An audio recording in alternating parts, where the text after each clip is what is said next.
This old guy DIY video was made to answer the question, will the forend from a Mossberg 510 20 gauge fit on a regular Mossberg 500 20 gauge, the full-size shotgun?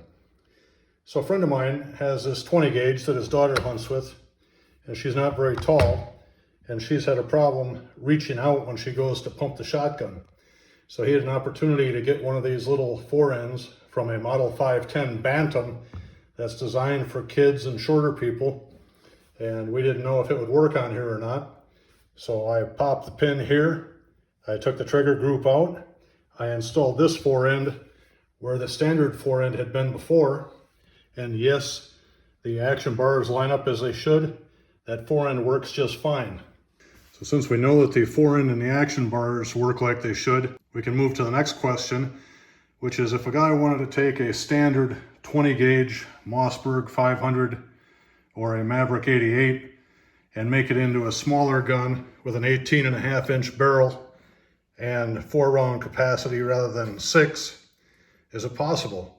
And the answer is yes.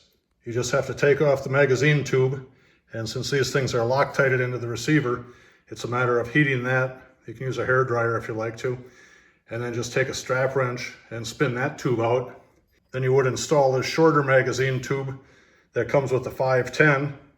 With the shorter magazine tube installed, you can mount this 18.5-inch barrel that takes AccuChokes, and you can either use it for a kid or a shorter adult, or if you want something small and compact for the truck or home defense, this may be your answer.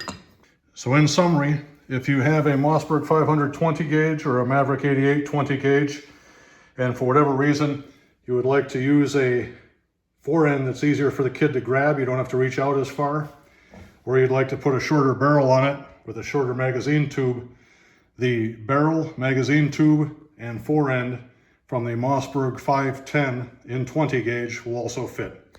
So thank you for watching. Have a great night.